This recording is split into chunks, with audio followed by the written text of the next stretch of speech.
దేవుని పరిశుద్ధ నామానికి మహిమ కలుగును గాక. దేవునికి స్తోత్రం. ఈ రాత్రి ఈ బైబిల్ స్టడీ చేయవచ్చిన దేవుని బిడ్డలందరికీ, అదేవిధంగా ఆన్లైన్లో కూడా దేవుని వాక్యాన్ని ఆలకిస్తున్నటువంటి దేవుని బిడ్డలందరికీ మన ప్రభువైన యేసుక్రీస్తు వారి శుభనామంలో మీ అందరికీ శుభం కలుగును గాక.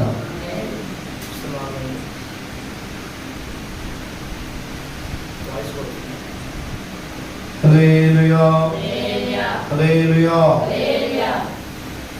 హల్లెలూయా. కొద్ది నిమిషాలు మనం దేవుని వాక్యాన్ని ధ్యానం చేసుకొని ఈ బుధవారం బైబిల్ స్టడీని మనం ముందుకు నడిపిద్దాం. కొద్ది నిమిషాలు మనం ధ్యానం చేసుకున్న తర్వాత ప్రార్థన చేసుకుని ఈ బైబిల్ స్టడీని మనం ముగించుకుందాం. దేవునికి స్తోత్రం చెప్పండి. హల్లెలూయా. ప్రియమైనటువంటి దేవుని బిడ్డలారా,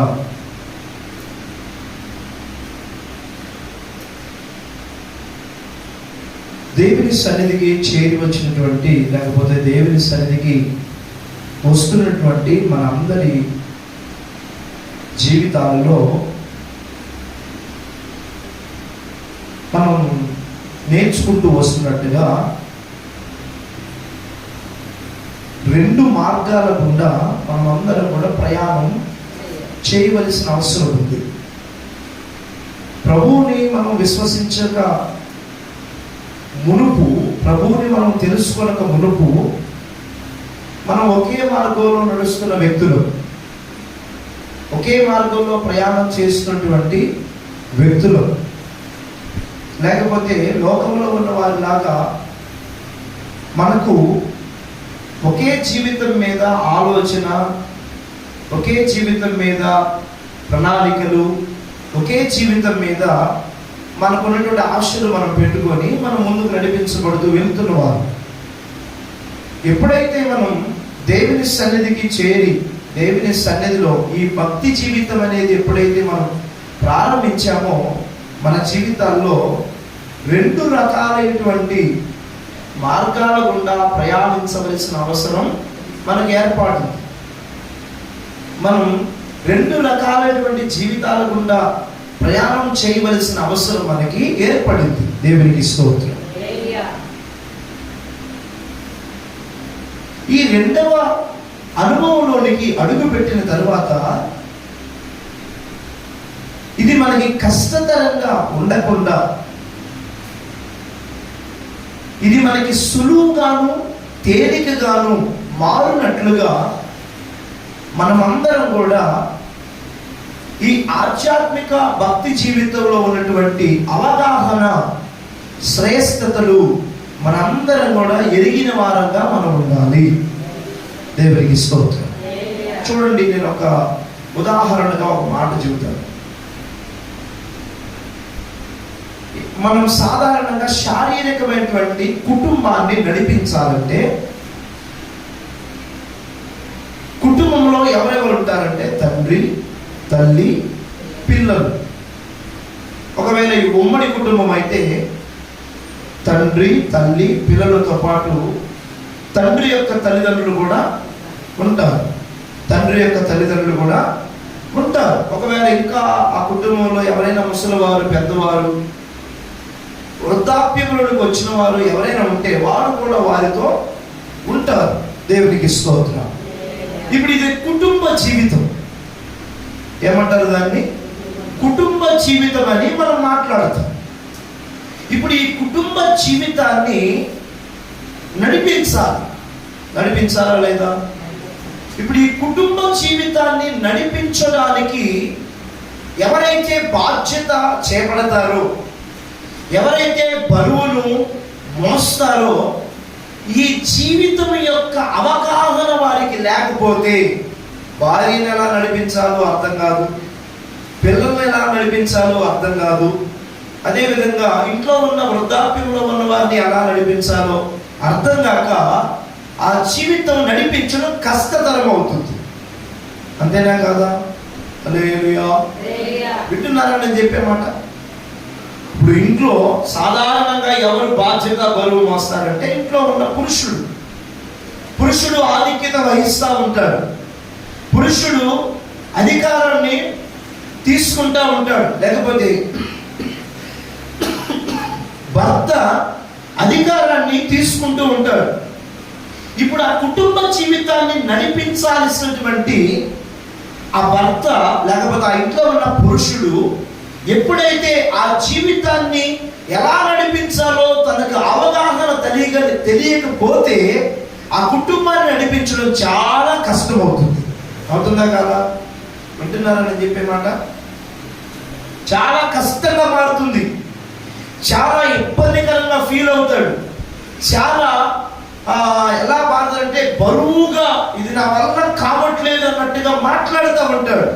ఒకవేళ ఆ కుటుంబాన్ని నడిపించడం, పిల్లల్ని ఎలా చూసుకోవాలో, భార్యను ఎలా చూసుకోవాలో, ఇంట్లో ఉన్న పెద్దవారిని ఎలా చూసుకోవాలో, అతని తల్లిదండ్రుల వైపు ఉన్న వారిని అతని తల్లిదండ్రులు ఎలా చూసుకోవాలో తెలిసినప్పుడు అతనికి ఏమీ పెద్ద భారంగాను బరువుగాను అనిపించదు. దేవునికి స్తోత్రం. ఇది ఎంత మనకి వాస్తవంగా మనం అర్థం చేసుకోగలమో, ఎలాగైతే ఇది నిజమని మనం నమ్ముతాం. ఒకవేళ నేను ఒక మాట చెప్తాను, ఒకవేళ ఇంట్లో ఉన్నటువంటి పురుషుడు కానీ భర్త కానీ కుటుంబ పాలన, కుటుంబాన్ని ఏలుబడి చేయటం, కుటుంబాన్ని నడిపించడం తనకు తెలియని పక్షాన కొన్ని కుటుంబాల్లో భార్య ఏం చేస్తారు, ఆడవాళ్ళే పెత్తనం చేయటం, ఆడవాళ్ళే అధికారంలోనికి రావడం, ఆడవాళ్ళే కుటుంబ పగ్గాలు చేపట్టడం, ఆడవారే ఎలా మారతారంటే కుటుంబ బరువు బాధ్యతలు మోసేవారిగా మారతారు. ఎందుకని? కొంతమంది మనలో ఒకరు మాట్లాడుతూ ఉంటాం, ఆయనకేమి ఏమంటాం మనం, ఆయనకేమి తెలియదండి, పని చేస్తాడు, ఒళ్ళంతా ఎరగ తీసుకొని పని చేస్తాడు, కానీ ఎవరితో ఎలా మాట్లాడాలో తెలియదు, భార్యతో ఎలా మాట్లాడాలో తెలియదు, భర్తతో ఎలా మాట్లాడాలో తెలియదు, లేకపోతే తల్లిదండ్రులతో ఎలా మాట్లాడాలో తెలియదు, ఎవరైనా కొత్త వారి ఇంటికి వస్తే ఎలా మాట్లాడాలో తెలియదు, ఎవరికి ఎప్పుడు ఏం చేయాలో కూడా తనకి అర్థం కాని పక్షాన నేను ఇది ఏదో నాకు తెలిసింది చెప్పట్లా, నేను అనుభవపూర్వకంగా చూసిన విషయాలు చెబుతున్నా. ఏంటంటే రామిరెడ్డిపాలెం అనేటువంటి ఒక విలేజ్ ఉంది మాకు. ఆ ప్రాంతంలో ఒక ఫ్యామిలీ ఉంది. ఆ ఫ్యామిలీలో భార్య భర్త, వారికి 3 పిల్లలు. మొదటి సంతానంగా కుమార్తె, రెండవ సంతానంగా 2 మగపిల్లల్ని దేవుడు వారికి అనుగ్రహించాడు. దేవునికి స్తోత్రం. ఇప్పుడు ఆ కుటుంబాన్ని నడిపించేది ఎవరంటే ఆ కుటుంబంలో ఉన్న స్త్రీనే. భర్తకి ఏమీ తెలియదు. కుటుంబంలో పిల్లల బాధ్యత, తన భర్త బాధ్యత, ఇంటి బాధ్యత, అప్పుల బాధ్యత, ఆర్థిక పరమైన అవసరాల యొక్క బాధ్యత అంతా కూడా ఎవరు వహిస్తున్నారంటే తన భార్య వహిస్తుంది. కారణం ఏంటంటే అతను పని చేయాలంటే పని చేస్తాడు, అతను పనికి వెళ్ళాలంటే పనికి వెళ్తాడు. ఎంత పనికి వెళ్తాడో తెలుసా? అతనికి వచ్చిన పని ఏంటంటే ఒక వృత్తిలో, ఒక పనిలో అతను నిమగ్నుడిగా ఉన్నాడు, లేకపోతే అనుభవపూర్ణుడిగా ఉన్నాడు, చక్కగా దానిలో ముందుకు రాణిస్తూ ఉన్నాడు. ఒకవేళ ఆ రోజు కనుక ఆ పని లేకపోతే ఇక వేరే ఒక పని కూడా చూసుకొని పని మాత్రం వదలకుండా చక్కగా పనికి వెళ్తాడు. కానీ కుటుంబాన్ని ఎలా నడిపించాలో తనకి తెలియని పక్షాన, తెలియకపోవటం వల్ల ఏమైందంటే ఈరోజు తన భార్యే కుటుంబం మొత్తాన్ని కూడా ఏలుబడి చేసే వ్యక్తిగా, కుటుంబం మొత్తాన్ని కూడా అధికారంతో నడిపించే వ్యక్తిగా ఇప్పుడు ఎలా మారిందంటే తన భర్త కూడా తను చెప్పిన మాట ప్రకారం వినాల్సిన పరిస్థితి. దేవునికి స్తోత్రం. తన భర్త కూడా, ఇది నేను తప్పనట్లేదు, పొరపాటు అనట్లేదు, లేకపోతే అలా చేయటం అన్యాయం కదా అని నేను మాట్లాడట్లేదు. ఎందుకు అలా జరుగుతుందో అర్థం చేసుకోండి. ఎందుకు అలా జరిగిందని అంటారు చెప్పండి ఎవరైనా మనలో? ఎందుకు అలా జరిగి ఉండొచ్చు? ఎందుకు అలా జరుగుతుంది? అసలు కారణం ఏంటంటే ఏలుబడి చేయాల్సిన వ్యక్తి కుటుంబంలో, ఇంకొక మాటలో చెప్పాలంటే ఇప్పుడు వయసులో కూడా భార్య కంటే తక్కువ వయసు ఉన్నవాడిని ఎవరు పెళ్లి చేసుకుంటారండి? మీలో ఎవరైనా అట్లా చేసుకున్నారా? ఏమైనా ఆన్లైన్లో వినేవారు కానీ ఎవరైనా అట్లా చేసుకోవడానికి అంత మాత్రం ఇష్టపడరు, ఆశపడరు కూడా. నాకంటే నా భర్త కొంచెం వయసులో పెద్దగానే ఉండాలనుకుంటాం. నాకంటే కొంచెం పెద్దగానే, వయసులో కొంచెం పెద్ద వ్యక్తిగానే ఉండాలని ప్రతి ఒక్కరూ కూడా మనం ఆశపడతాం. అయినప్పటికీ వయసులో తనకంటే పెద్దవాడిగా ఒకవేళ ఉండవచ్చేమో కానీ ఈ కుటుంబ జీవితాన్ని నడిపించడం తెలియనప్పుడు ఏమవుతుందంటే తన ఆధిపత్యాన్ని కోల్పోవాలి, తన యొక్క అధికారాన్ని కోల్పోవాలి, తన ఏలుబడిని కూడా కోల్పోయి చివరికి ఎలా మారాలంటే ఎవరైతే కుటుంబాన్ని నడిపించగలరో వారి చేతి కిందకు రావాల్సిన పరిస్థితి. అంతేనా? అంతేనా? నేను చెప్పే మాట వింటున్నారా? అర్థమవుతుంది నేను చెప్పే మాట? నేను చెప్పే మాట అందరూ చక్కగా శ్రద్ధగా ఆలోచించాలి. ఇది ప్రభు మనతో మాట్లాడుతున్న మరొక కోణం. ఇది కుటుంబాన్ని నడిపించాలి. ఆ జీవితం అదొక రకమైనటువంటి జీవిత ప్రయాణం. అంతవరకు తన జీవితంలో సింగిల్గానే ఉంటారు, భార్య కానీ భర్త కానీ. వివాహం జరగక మునుపు దాకా తన జీవితం అంతా కూడా ఒకే ప్రయాణం, లేకపోతే ఏక ప్రయాణం. అంతవరకు పిల్లలు చూసుకోవాల్సిన అవసరం లేదు, కుటుంబాన్ని చూసుకోవాల్సిన అవసరం లేదు, భర్తను చూసుకోవాల్సిన పని లేదు. భర్తకి ఏం కావాలో, పిల్లలకి ఏం కావాలో, లేకపోతే కుటుంబంలో ఏమేం కావాలో వీటన్నిటి గురించి ఆలోచన వారు ఏక వ్యక్తులుగా ఉన్నంత కాలం వారికి ఏమీ తెలియదు. అంతవరకు అదే ప్రయాణం, ఒకటే ప్రయాణం. ఏంటి? తన పట్ల తను చదువుకోవడం, తన జీవితం, తన లైఫ్, తను చదువుకోవడం, తను మాట్లాడుకోవడం, తనకు కావాల్సినవన్నీ కూడా చేసుకోవడం, ఇవన్నీ తన జీవితంలో ఉన్నటువంటి ఏక ప్రయాణం, లేకపోతే సింగిల్ జర్నీ. ఎప్పుడైతే వివాహం ద్వారా మరొక వ్యక్తితో ఈ వివాహం ద్వారా సంబంధాన్ని కలుపుకుంటారో ఇప్పుడు ఏమవుతుంది? రెండవ జీవితంలోనికి ప్రవేశించాల్సి వస్తుంది. అంతేనా? రెండవ జీవితంలోనికి ప్రవేశించాల్సి వస్తుంది. ఇప్పుడు తనకంటూ ఒక భర్త, లేకపోతే తనకంటూ ఒక భార్య, తనకంటూ పిల్లలు, తనకంటూ ఒక బాధ్యత, ఉద్యోగము, పని, వ్యాపారము, ఇంటికి సంబంధించిన విషయాలు, బయట ఉన్న విషయాలు, పిల్లల విషయాలు, భార్య విషయాలు, భార్యకి ఏం కావాలో, పిల్లలకి ఏం కావాలో, ఇంట్లో ఉన్న పెద్దవాళ్ళకి ఏం కావాలో, లేకపోతే కరెంటు బిల్లు ఏంటో, అవునా, కరెంటుకు సంబంధించి ఏంటో, లేకపోతే ఇంకా ఏమేమి ఇంట్లో ఉన్న సరుకుల గురించి, ఇవన్నీ అంతకుముందు దాకా ఈ ఏక ప్రయాణం చేసే వారికి వీటి గురించిన ప్రస్తావన అవసరం లేదు. ఎప్పుడైతే ఈ జీవితంలో అడుగు పెట్టారో ఏమవుతుంది? ఈ బాధ్యతలన్నీ కూడా మీద పడుతున్నాయి. ఇప్పుడు ఈ బాధ్యతలన్నీ మీద పడినప్పుడు, బరువు మీద వేసుకున్నప్పుడు దీన్ని నడిపించడం తెలియకపోతే, అంటే నేను చెప్పే మాట ఏంటంటే ఈ కుటుంబ జీవితాన్ని గురించిన అవగాహన తెలుసుకోకపోతే అంత గందరగోళంగా మారిపోతుంది. ఇంకొక మాటలో మనం చెప్పాలంటే ఎందుకు పెళ్లి చేసుకున్నానా అని కూడా అనిపిస్తుందా? అనిపించదా? అర్థమవుతుంది నేను చెప్పే మాట? ఎందుకు వచ్చింది ఈ గొడవ? అసలు ఎంత పెళ్లి చేసుకోమని ఎంత హ్యాపీగా ఉన్నాను అనేవాళ్ళు కూడా లేరా? చాలా మంది, నేను చాలా మంది దగ్గర విన్నా ఈ మాట. పెళ్లి చేసుకోకముందు ఎంత హ్యాపీగా ఉన్నాను, చక్కగా నా పని ఏంటో నేను చేసుకునేదాన్ని, సాయంత్రం ఉదయం 10ంటికి లేచేదాన్ని. ఎప్పుడు? ఉదయం 10ంటికి లేచేదాన్ని. అమ్మ టిఫిన్ అంటే అమ్మ టిఫిన్ తీసుకొచ్చేది, అమ్మ కాఫీ అంటే అమ్మ కాఫీ తీసుకొచ్చేది. ఇప్పుడు మనమే కలిపి మనమే పెట్టి పోషించాలి. అంతేనా?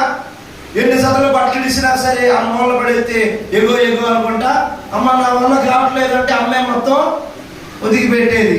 అంతేనా? దేవునికి స్తోత్రం. హల్లెలూయా. కొంచెం తలనొప్పిగా ఉందన్నా, కొంచెం కాలు నొప్పి వస్తుందన్నా, కొంచెం నడవలేకపోతున్నా, పడుకో అమ్మా. ఏంటండి? పడుకో అమ్మా అని అనేవాడు. ఆ జీవితాన్ని ఈ జీవితంతో పోల్చుకున్నప్పుడు ఎలా ఉంటుంది? అసలు మా అమ్మతో ఉంటే అంత బాగుంటుంది, లేకపోతే మా నాన్నతో ఉంటే అంత బాగుంటుంది. మా ఇంట్లో అసలు మాకు ఒక్క పండగ ఇలా మా అమ్మ ఏంటిది, మా ఇంట్లో మా అమ్మ ఒక్క పని కూడా తగలు ఇలా, అసలు నా చేతులు ఏనాడు కూడా ఇప్పుడైతే ఎట్ట కందిపోతున్నాయో, కనీసం ఆ చేతులు ఎట్టన్నాయో అని నొక్కే వాళ్ళు కూడా ఎవరు లేరని ఈ జీవితంలోనికి ఎందుకు వచ్చామా అని బాధపడే వాళ్ళు ఉన్నారా లేరా? ఉన్నారు, చాలా మంది ఉన్నారు. ఇప్పుడు కనుక ఒక్కొక్కరి దగ్గర మైకి పెడితే, లేకపోతే వ్యక్తిగతంగా ఒక్కొక్కరు ఇంటర్వ్యూ చేస్తే వాళ్ళ బాధ రాత్రంతా చెబుతారు. తెల్లారు చెప్పినా సరే వారి బాధ వర్ణన వర్ణనాతీతం, వర్ణించలేం. దేవునికి మహిమ కలుగునుగా. హల్లెలూయా. వింటున్నారా నా ప్రియమైన దేవుని బిడ్డలారా? ఎందుకని అలా అస్తవ్యస్తంగా, లేకపోతే బరువుగా, భారంగా, ఇంకొక మాటలో చెప్పాలంటే చికాకుగా ఎందుకు మారుతుంది ఆ జీవితం? మారడానికి గల కారణం ఏంటంటే ఈ జీవితాన్ని, కుటుంబ జీవితం గురించిన అవగాహన లేక. కొంతమంది కూడా అంటారు, నాకేమి తెలియనప్పుడు పెళ్ళి అంటారండి. విన్నారని చెప్పే మాట? నాకేమి తెలియదు, మరి చిన్న వయసులో పెళ్లి చేశారన్నా. ఇప్పుడేమో ఆ టైంలో నాకు పిల్లల్ని ఎట్లా పెంచాలో తెలియలా, భర్తను ఎలా చూసుకోవాలో తెలియలా, భర్త ఏమనంటే ఓపికతో ఉందామని అర్థం కాదా, లేకపోతే నేనే ఆయన ఏమనంటే ఆయన ఓపికతో ఉండాలని సంగతి ఆయనకి తెలియదా. ఆయన అంతకంటే మోటోడు, నేను చదువుకున్న మోటిదాన్ని, ఆయన చదువుకొని మోటోడు, మొరటోడు, మొండోడు అని మాట్లాడుతూ రకరకాలైనటువంటి బాధలు. అటు బ్రదర్స్ని అడిగినా, ఇటు సిస్టర్స్ని అడిగినా, వివాహం జరిగిన తర్వాత వాళ్ళ బాధలు అంతా ఇంత కాదు. దేవునికి స్తోత్రం. ఇప్పుడు చెప్పండి, పెళ్లి చేసుకుంటే మంచిది, చేసుకోకపోతే మంచిదా?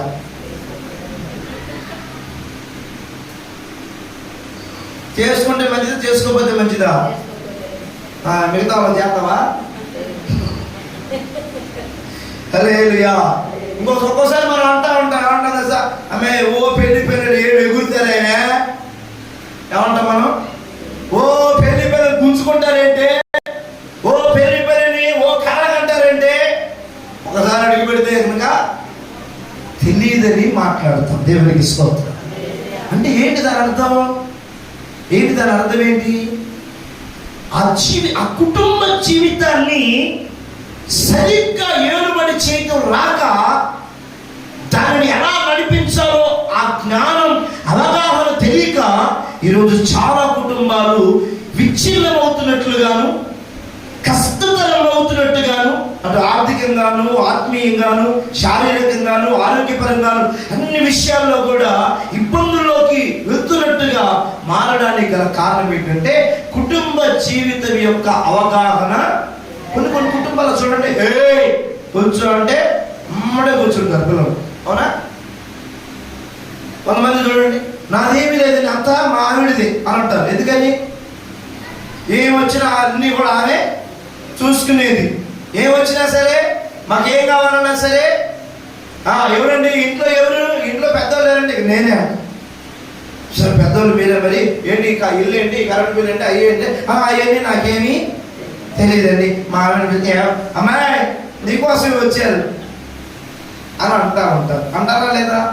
కారణం ఏంటంటే ఈ కుటుంబ జీవితం యొక్క అవగాహన, నడిపింపు అర్థం కాకపోతే చాలా చిందరవందరగా ఆ జీవితం మనకు అనిపిస్తుంది. కొన్ని కుటుంబాలు అలా ఉండవు. ఎలా ఉంటాయి? చక్కగా ఒకళ్ళు బాధ్యత స్వీకరించి ఆ బాధ్యత కింద, ఆ నడిపింపు కింద, ఆ అధికారం కింద చక్కగా అందరూ కూడా నడుచుకుంటూ ముందుకెళ్తా ఉంటారు. ఒక్కొక్కసారి చివరికి ఆ కుటుంబంలో ఆ మనిషి దూరం అయినప్పుడు ఏమనిపిస్తుంది అంటే, మా అమ్మ ఉన్నప్పుడు భలే ఉండేది, మా నాన్న ఉన్నప్పుడు భలే ఉండేది, మా ఇంట్లో మా అమ్మమ్మ ఉన్నప్పుడు. కొంతమంది చాలా ముసలోళ్ళు కూడా ఎట్లా ఉంటారు తెలుసా? మా అమ్మ ముందరా ఎవరున్నారు? మా అమ్మ ముందరా, మా చేచి, మా నాయనమ్మ ఊరుకోదరే అని అంటారు. అంత పెద్ద వయసులో ఉన్నా సరే తన కొడుకుల్ని, తన కోడలని, ఇప్పుడేం లేదులే, ఇప్పుడు అట్లాంటిదే లేదు. ఆ ముసలి ఎప్పుడు చచ్చిద్దా, ఆ ముసలోడు ఎప్పుడు చస్తాడా, అది ఎప్పుడు పోయిద్దా, దీనికి సాకిరీ చేయలేక సస్తున్నాను అని వాళ్ళ ప్రాణాన్ని ఎప్పుడు పోయిద్దా అని గోతిగా నక్కల్లాగా చూసేవాళ్ళు లేక పోలేదు. మీరు కాదులే, మీరు కాదు, వింటున్న మీరు అసలు కానే కాదు. మీరు అందరూ మంచి వాళ్ళే. మంచి వాళ్ళందరూ ఒకసారి సోదరులు చెప్పండి హల్లెలూయా. ఒకసారి చూడండి, కొంతమంది ఎలా ఉంటారో తెలుసు, ఈ కుటుంబ జీవితాన్ని నడిపించలేక కొంతమంది సాగులు కోరుకునే వాళ్ళు కూడా ఉంటారా లేరా? కొంతమంది భార్యలు అయితే వీడు ఎప్పుడు చస్తాడు అంటారా? ఎన్నిసార్లు ఉంటావు మా నోడితో, అందరూ మాత్రం నువ్వన్నా పోయావా అని అంటారా? అందరూ పోతున్నారు, నువ్వన్నా పోవేరా నాయన అని అనుకున్నావా? అంటావు లేదు. కొంతమంది పిల్లలు చూసుకోవడం, పిల్లలు పుట్టేదాకా ఒక గాల, పుట్టిన తర్వాత ఒక గాల. ఏంటి పుట్టేదాకా? అయ్యో పిల్లలు పిల్లలు పిల్లలు పిల్లలు పిల్లలు పిల్లలు అదొక ఏడుపు. పుట్టిన తర్వాత ఎందుకు పుట్టావురా, నా కడుపులో సెల పుట్టావు, ఏ ముహూర్తంలో పుట్టావు, ఏ గడిలో పుట్టావు, చీకట్లో పుట్టావురా, నువ్వు అమావాస్యలో పుట్టావురా, నువ్వు సావా, నువ్వు నవ్వట్లేదు, నేను ఏది మిగట్లేదరా అని అనేవాళ్ళు కూడా లేకపోలేదు. అవునా కదా? కారణం ఏంటి? జీవితం మీద విరక్తి, జీవితం మీద ఆశ లేకపోవడం, జీవితం మీద ఆ చిగురు, ఆ ఫలింపు, అభివృద్ధి కనబడక జీవితాన్ని ముగించాలి అని అనుకోవడానికి గల కారణాలు ఏంటంటే ఈ జీవితాన్ని నడిపించడం అర్థం కాక, లేకపోతే కుటుంబం అంటే ఏంటో అసలు అవగాహన తెలియక. చూడండి, నేను ఒక మాట చెబుతా. ఇప్పుడు కుటుంబం అనేది తెలిసిందనుకోండి, భర్త అంటే భర్తను గౌరవించాలి, భర్త మాట వినాలి, భర్తకు లోబడాలి, అతను బాగోగులని చూసుకోవాలి, అతను ఎప్పుడు కూడా కోపం రేపగా చక్కగా అతన్ని మర్యాదగా మాట్లాడాలి. ఇవన్నీ తెలిసిందనుకోండి, అతనికి నీకేమన్నా ఎప్పుడైనా తెగిద్దా? నేను చెప్పింది అర్థమైందా మీకు? ఇప్పుడు ఒక అయ్యే చేతిలో పెట్టేటప్పుడు కూడా ఇంట్లో వాళ్ళు మిమ్మల్ని పెట్టారా, మీరే పెట్టించుకున్నారా? అట్లా నేనంటే అర్థం చేసుకో, మంచిగా అర్థం చేసుకోవాలి. కొంతమంది పెట్టిస్తారు, కొంతమంది వాళ్ళే పెట్టుకుంటున్నారు. ఏంటి? చేతుంది. దేవునికి స్తోత్రం. కొంతమంది ఏం చేస్తారంటే మామూలుగా సాధారణంగా వివాహాల్లో తల్లిదండ్రులు, ఎవరు పిల్ల యొక్క తల్లిదండ్రులు లేకపోతే స్త్రీ ఆ యొక్క ఆడపిల్ల యొక్క తల్లిదండ్రులు ఏం చేస్తారంటే వివాహం జరిగిన తర్వాత ఆమె చేయి తీసుకెళ్ళి అతని చేతిలో పెట్టి ఏమంటారు? మా ఈ రోజు నుంచి ఈయనే నీకు సర్వస్వం. ఏంటి స్వామి అక్కడ చూస్తున్నారు? ఏంది మీరు మీకు అలా చెప్పలేదా? అమ్మ నేను అసలుకే నాశనం అయిపోయా, నేను కూడా ఆయన చేతిలో పెడుతున్నా, నువ్వు కూడా పూర్తిగా నాశనం అయిపో అన్నారేంటి? మీ అమ్మోళ్ళు ఏమన్నారు?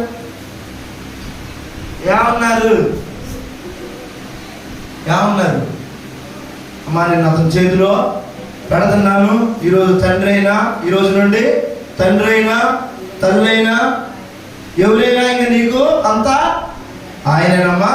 జాగ్రత్తగా ఇంట్లో అడుగు పెట్టినప్పుడు నీ భర్త మాట బాగా జాగ్రత్తగా వినమ్మా. నీ అత్త మామలకి అంతేనా? లేకపోతే తెల్లగానే మీ అత్తకి ఏదైనా మంది పెట్టి చంపేసి, మీ మామయ్యకి ఏమో ఏదైనా పురుగుల మంది పోసేసి అయిపోతారు ఇద్దరు పీడాకారం. అసలు నేను ఇప్పటికీ 2 సంవత్సరాలు ఇబ్బంది పడి బాగా అసలు నలిగిపోయాను, నువ్వేదో ఒకటి చేసేసి ముందు వాళ్ళిద్దరు పీడాకారం వదిలించుకో అని చెప్తారా? చెప్పరు, ఎవరు చెప్పరు. అంతేనా? అది కరెక్ట్ కాదు. వీళ్ళు ఎన్ని బాధలు పడ్డా సరే ఈ వైవాహిక దాంపత్య జీవితంలోకి వచ్చిన తర్వాత వీళ్ళు ఎన్ని ఇబ్బందులు పడకుండా, ఎన్ని అవరోధాల కింద, లేకపోతే ఎన్ని బాధలు గుండా, ఎన్ని సమస్యలు గుండా, ఒంటరి ప్రయాణాలు గుండా ప్రయాణం చేసినా సరే ఈ అమ్మాయిని అప్పుడు ఆ చేతులు అబ్బాయి చేతులు పెట్టేటప్పుడు వాళ్ళు అనే మాట ఏంటంటే, ఆ ఇంటికి వెళ్ళినప్పుడు చాలా జాగ్రత్తగా ఉండమ్మా, అత్త మాట విను, మామ మాట విను, నీకంటే పెద్దవాళ్ళ మాట వినమ్మా, నీకంటే చిన్నవాళ్ళ మాట చక్కగా వాళ్ళ మాట కూడా వినుకుంటూ వాళ్ళు ప్రేమించు, ఆదరించు, ఎవరి ద్వారా కూడా నీ మీద మచ్చ రాకుండా చూసుకోమ్మా, మంచి పేరు అని చెబుతారా చెప్పరా? హల్లెలూయా చెప్పండి. హల్లెలూయా. ఇలా చెప్పినప్పుడు ఎందుకు చెప్పుంటారు? నీ కుటుంబం చక్కగా ఉండాలి, ఈ కుటుంబ జీవితంలో చక్కగా నడిపించాలి, దాని గురించి నీకు అవగాహన ఏం చేస్తున్నారు తల్లిదండ్రులు? నేర్పిస్తున్నారా లేదా? బోధిస్తున్నారా లేదా? మధ్యలో ఫోన్ చేసినా కానీ అమ్మా ఎలా ఉంటున్నావు, చక్కగా మాట్లాడుతున్నావా, ఏమంటున్నారు అత్తమామలు? వాళ్ళు కనుక ఎప్పుడైనా మన ఇంటికి వచ్చినప్పుడు నీ మీద ఒక్క మాట కూడా చెప్పకూడదు, మన పేరు ఏమాత్రం కూడా చెడ్డ పేరు రాకూడదు, జాగ్రత్తగా ఉండమ్మా అని చెబుతున్నారా? ఇంకేం చెబుతారా మీకు? త్వరగా కానిచ్చావా, అయిపోయిందా, నేను ఇంకా ఉన్నది కాలేజ్ అంటున్నారా? హల్లెలూయా. హల్లెలూయా. ఇవన్నీ ఎందుకు చెబుతున్నట్టు? కుటుంబం గురించి నీకు అవగాహన తెలియదు. ఇప్పుడు ఆ జీవితంలో అడుగుపెట్టి 20 సంవత్సరాలు 30 సంవత్సరాలు ఆ జీవితాన్ని కొనసాగించిన నీ తల్లిదండ్రులు నీకు దాని గురించి ఎందుకు బోధిస్తున్నారు? దాని గురించి అవగాహన నీకు రావాలి. భర్త మాట ఎలా వినాలి, భర్త అంటే ఎవరు, పిల్లలంటే ఏంటి, కుటుంబంలో తల్లిదండ్రులు అంటే ఏంటి, లేకపోతే భర్త యొక్క తల్లిదండ్రులు అంటే ఏంటి, అత్తమామలు అంటే ఏంటి, ఇవన్నీ కూడా బోధిస్తారా బోధించరా? ఇప్పుడు ఇలా చెప్పినా సరే నీకు అర్థం కాకుండా నీ భర్త మాట వినకుండా సేమ్ ఇంట్లో చేసినట్టు చేస్తారు కొంతమంది. ఎక్కడ చెప్పాలి? తల్లిగారింటి దగ్గర చేసినట్టే అత్తగారింటి దగ్గర కూడా చేస్తారు. ఏం చెబుతారు? ఒకవేళ ఇక్కడ పెందలాడు లేకపోయినా అక్కడ ఏం చెబుతారు? పెందలాడే లేమ్మ, పెందలాడే లేచి పాయసినోరు కలుపుకొని ఏనోరు పాయసినోరు కలుపుకొని చక్కగా ముందు వంటగదిలోకి వెళ్ళి ఏమేం కావాలో అవన్నీ కూడా రెడీ చేసి నీ భర్తకి ఏం కావాలో ఆయన ఏం చెప్తాడో తెలుసుకొని, ఆయన ఏం తాగుతాడో తెలుసుకొని, టీ అయితే టీ, కాఫీ అయితే కాఫీ, బూస్ట్ అయితే బూస్ట్, ఇంకేంటి బెల్లం పాలు అయితే బెల్లం పాలు, ఇంకేంటి అమ్మా అలాంటి అయితే అలాంటి, ఏ టీ అయితే ఆ టీ పెట్టి చూసుకోమ్మా అని చెప్తారు. దేవునికి ఇష్టం. అలా కాకుండా ఈ కుటుంబ జీవిత అవగాహన మరిచిపోయి ఎప్పుడైతే నీ స్వాభావిక సిద్ధమైన ఇంట్లో అనుభవించిన జీవితాన్ని ఇక్కడ అనుభవించావనుకో, నిన్ను భర్తను చూసుకోవడం నీకు కష్టమైపోయింది. అవునా? కష్టమవుతా లేదా? ఇప్పుడు ఆ ఇంట్లో అడిగి పెట్టిన తర్వాత ఏం చేయాలి? పెందలాడే లేచి వాకిలంతా శుభ్రంగా పాసి వాకిలి అంతేనా? పాసి వాకిలి అంతా కూడా బయటికి వెళ్ళి మొత్తం శుభ్రం కొడిచి ఇల్లు గదులన్నీ కూడా శుభ్రం కొడిచి ఆయన లేచే లోపు అంతా కూడా అట్టే చేస్తున్నారా? మీరు అట్టే చేస్తున్నారా? అట్టే చేసే వాళ్ళందరూ కూడా సోదరులు చెప్పండి, హల్లెలూయా చెప్పండి, హల్లెలూయా. అలాగే చేస్తున్నారా? లేదా నువ్వు కూడా సొల్లు కాల్చుకుంటే 10ంటికి లేచి ఆయన పైన ఆయన చూసుకొని ఆయన టీ పెట్టుకొని, ఇది లేకపోతే దీన్ని ఎప్పుడు చేస్తున్నాడు, దీని కర్మ నా జీవితంలో తగలే, ఇదే పండి ఎప్పుడు పోలేసింది ఆయన అని ఆయన పైన ఆయన చేసుకొని పోతున్నాడు. వింటారని చెప్పే మాట. ఇలా చక్కగా తల్లిదండ్రులు నీకు ఆ కుటుంబ అవగాహన గురించి నేర్పించినప్పుడు, అది నీకు తెలియబడ్డప్పుడు చక్కగా దానిలో నువ్వు వెళ్తా ఉన్నావనుకో, నీ భర్తను చూసుకోవడం నీకు ఎప్పుడు భారంగా అనిపించదు. నీ పిల్లలు చూసుకోవడం నీకు ఎప్పుడు భారంగా.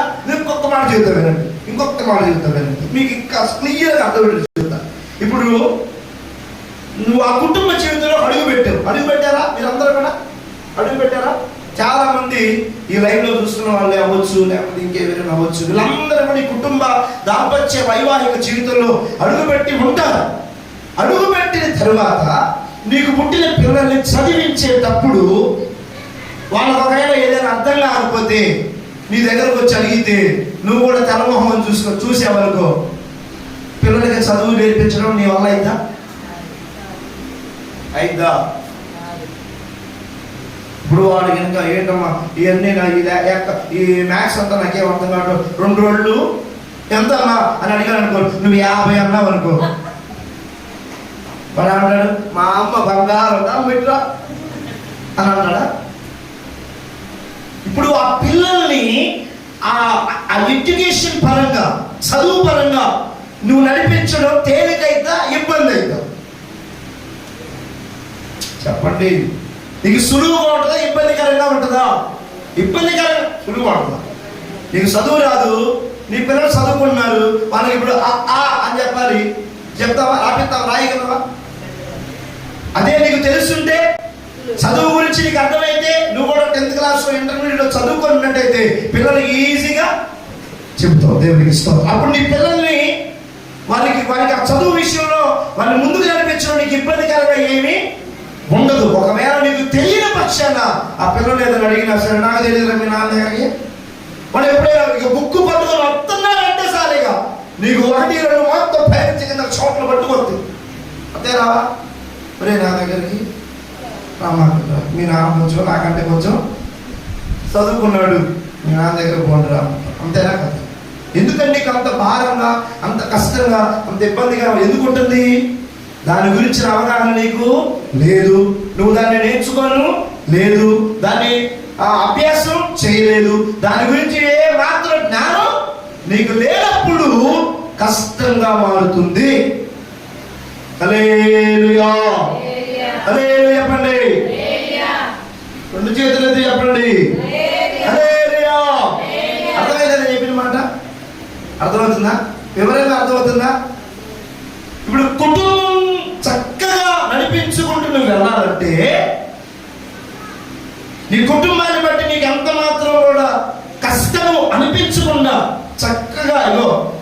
నాకు బాగుంది, నా ఇంటిని నడిపించుకుని నాకేమి ఇబ్బంది లేదు, నా కుటుంబాన్ని నడిపించుకుని నాకేం కష్టమేమి, ఎప్పుడు నాకు అట్టేమి అనిపించలేదు అన్నట్టుగా నువ్వు మాట్లాడాలంటే కుటుంబాల గురించిన అవగాహన నీకు ఖచ్చితంగా ఉండాలి. దేవునికి స్తోత్రం. అలాంటి పక్షాన నువ్వేమవుతావంటే పిల్లల్ని ఎలా నడిపించాలో, భర్తను ఎలా నడిపించాలో, భర్తకి ఏం కావాలో, పిల్లలకి ఏం కావాలో, అత్తమామలకి ఏం కావాలో, నీ తల్లిదండ్రులకి ఏం కావాలో, ఇంటికి వచ్చిన స్నేహితులకి ఏం కావాలో అన్నిటిని కూడా తిప్పుకొని రాగలవు. దేవునికి స్తోత్రం. హల్లెలూయా.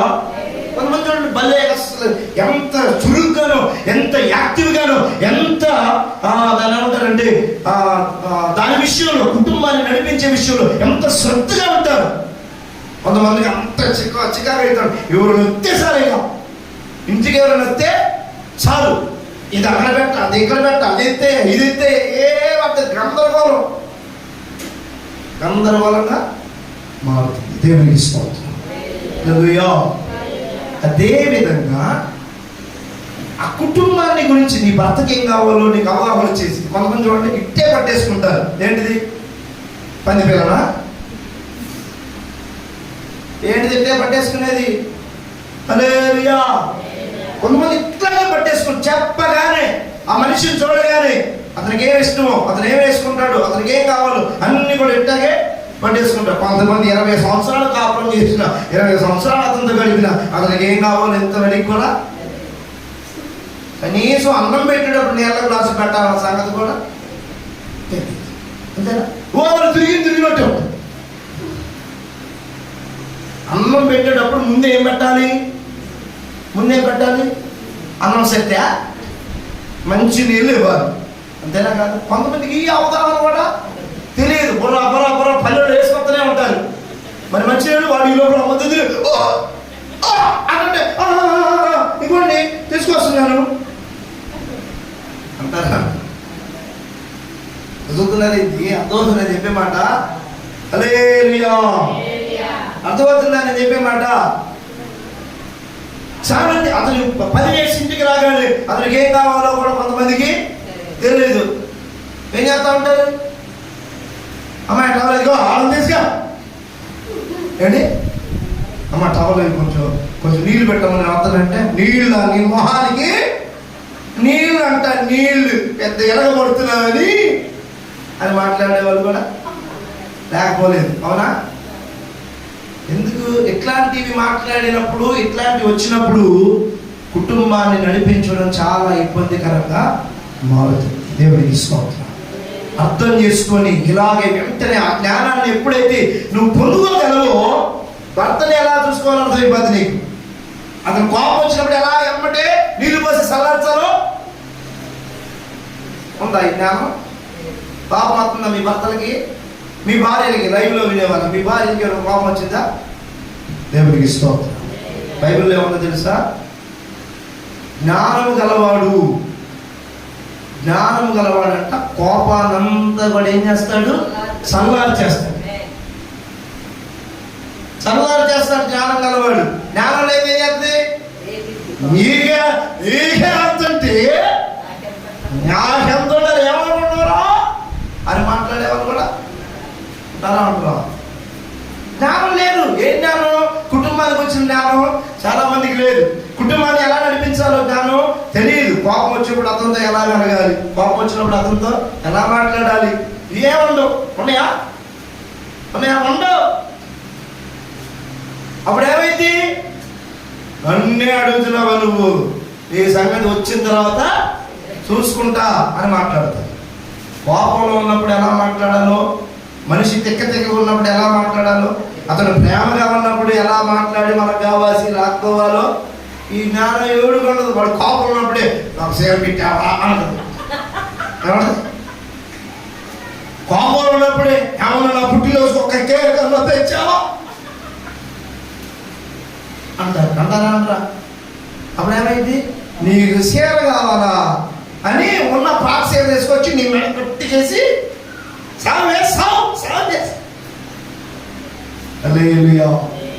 ప్రియమైన దేవుని బిడ్డలారా, ఎలాగైతే ఈ గందరగోళాన్ని, ఈ చిందరవందర పరిస్థితిని కుటుంబంలో ఇక చివరికి మనకు ఎలా అనిపించిందంటే, ఇతను నాకు ఏంటి చెప్పండి, చివరికి ఏమనిపించింది? చెప్పండి, ఏమనిపించిందో? చివరికి ఏమనిపించింది మనందరికీ? ఇట్లా నాకొద్దు అమ్మా, అట్ట అనకూడదమ్మా, ఎంతైనా ఆయన నీ భర్త. అమ్మా అయ్యా అట్ట అనకూడదు, ఎంతైనా నీ భార్య. అంటే భార్య భర్త వాడు మామూలు కాదమ్మో. ఇప్పుడు బాగానే మాట్లాడతాడు, ఇంటికి పోయిన తర్వాత మళ్ళీ నాకుండేది దేవునికి. ఇంకా చెప్పాలంటే చాలా ఉన్నాయి. ఓ నన్ను చెప్పండి, ఓ అసలు ఎన్ని చూతారు. దేవునికి మహిమ కలిగింది.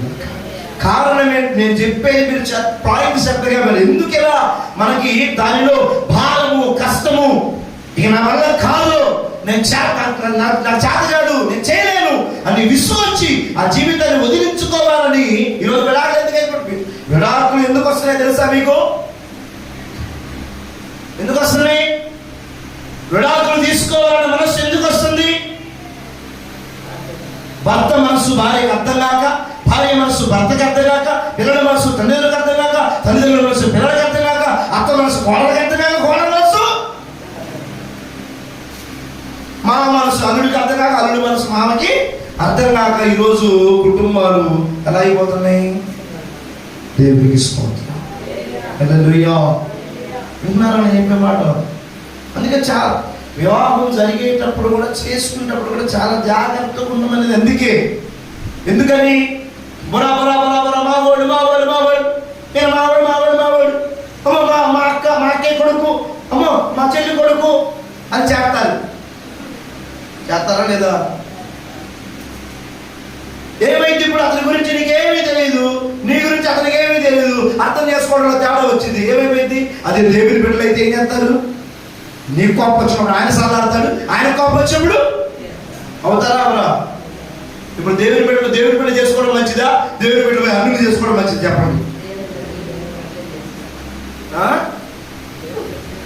చెప్పాలి, మంచిగా చెప్పాలి. ఇప్పుడు దేవునిలో ఎదిగిన వాడిని పెళ్లి చేసుకున్నారు అనుకోండి, ఏం చేస్తాడు అతను? కోపం రాక మానదు, సమస్య రాక ఉండదు. వచ్చినప్పుడు ఏం చేస్తాడు? వాక్యంలో నుంచి తన జీవితాన్ని ఒక్కసారి పరిశీలన చేసుకొని ఈ సమయంలో ఎలా ఉండాలో అర్థమవుతుంది. ఇంతమంది ఈ మన ప్రాంతంలోనే ఇలా కుటుంబాన్ని ఏరలేక, కుటుంబాన్ని నడిపించలేక ఇబ్బందులు పడుతున్న వారు చాలా మంది. ఇప్పుడు మొన్న మధ్య బ్రదర్ అంటున్నాడు నాతో, ఈత ఎడకొచ్చుకున్నావేంటి నువ్వు అని ఒక సిస్టర్ని అడిగితే అవంటుందంట, మా ఇంట్లో కొంచెం గొడవ నేను వచ్చాను. ఆ రోజే నేను చెప్పాకమ్మా, నా మాట విన్నావా అంటే అంటదంట, అవును మామయ్య, మీరు చెప్పినప్పుడు వింటే బాగుండేది, ఈరోజు ఏం లేదు, అందుకని నాకు ఈ బాధలు అంటున్నా. ఏమంటుంది? ఆయన ఎందుకు చెప్పుంటాడు? అమ్మా నేను ఆల్రెడీ దీంట్లో ఇది ఉన్నానమ్మా, అట్లాంటి వద్దమ్మా, చెప్పిన మాటని మేము చెప్పినట్టుగా మంచిగా మనకు తెలిసిన వాళ్ళు, లేకపోతే కొంచెం మంచిగా దైవికంగా ఆత్మీయంగా ఉన్న వాళ్ళు చేసుకుంటే బాగుండేదని అంటే, అవును మామయ్య అప్పుడు మీరు చెప్పారు, నేను వినలేదు, ఈరోజు నాకు తిరుగుతుంది అంటుంది. ఆయన అన్నాడు, ఇంకా బాగా తెలిసింది నాన్న, బాగుంటా అన్నాడు. అందుకే తొందరపడద్దు వివాహాలు చేసుకునేటప్పుడు. అందుకనే కంగారు పడద్దు, జాగ్రత్తగా ఉండాలి. మీరు తర్వాత మీ కుటుంబంలో మీ పిల్లలకి చేసేటప్పుడు వివాహాల విషయంలో కూడా చక్కగా మీరు దైవికమైన జ్ఞానం కలిగి దేవుని బిడ్డలను వాళ్ళకి అప్పచెబితే వాళ్ళన్నీ కూడా ఎలా ఉంటారు? వాళ్ళు అప్పుడు అనండి చిరకా బోరింకలని. ఇక పెళ్ళి నిలబడదు సార్, భలే ఉన్నారు చిరకా బోరింకలు. నాకు అమ్మా చిలక పెళ్ళైన 3 రోజులకు 4 రోజులకు తెలిసింది చిలకా బోరింక. దేవునికి ఇష్టం. ఎప్పుడు అలా తెలుసు ఆ మాట? చిలకా బోరింకలని. వాళ్ళు కాపురాన్ని, సంసారాన్ని, ఈ కుటుంబ జీవితాన్ని ఒకరినొకరు అర్థం చేసుకుంటూ చక్కగా నడిపించినప్పుడు అప్పుడు అలా మాట. దేవునికి స్తోత్రం. హల్లెలూయా చెప్పండి. హల్లెలూయా. ఈ వివరణ అర్థమైందా మీ అందరికీ?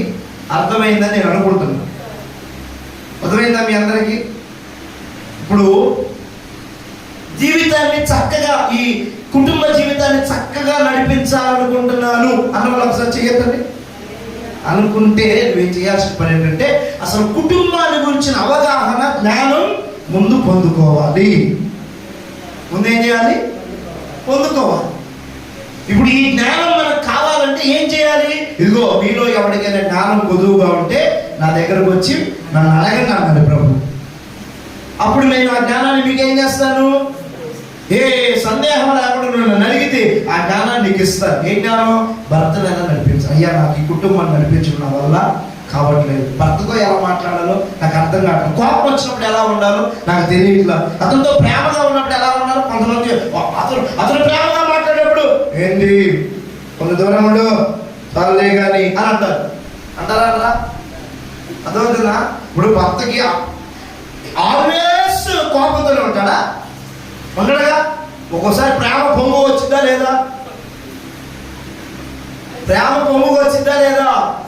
వచ్చినప్పుడు ఏం చేయాలి? నువ్వు అతను ప్రేమగా ఉన్నప్పుడు నువ్వు కూడా ప్రేమగా అతనితో మాట్లాడితే చక్కగా అక్కడ జీవితం మంచిగా ఉంటుంది. అతను ప్రేమగా దగ్గరకు వచ్చినప్పుడు ప్రేమగా మాట్లాడుతున్నప్పుడు తల్లి దూరం ఏంది అని అన్నావు అనుకో, ఎట్లా ఉంటుంది? కొంతమంది అర్థాంతో కూడా ఉన్నారు. కోపంతో ఉన్నప్పుడు ఏమో పోయి ఏమైంది అంటే ఏం చేస్తాడు? చక్కగా రెండు నువ్వు చేసిందే కానీ అని అంటాడు. అంటాడా? అంట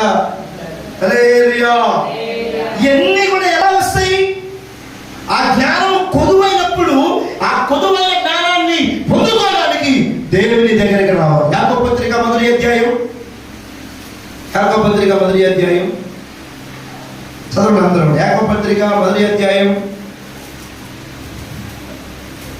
5వ వాక్యం చదవండి.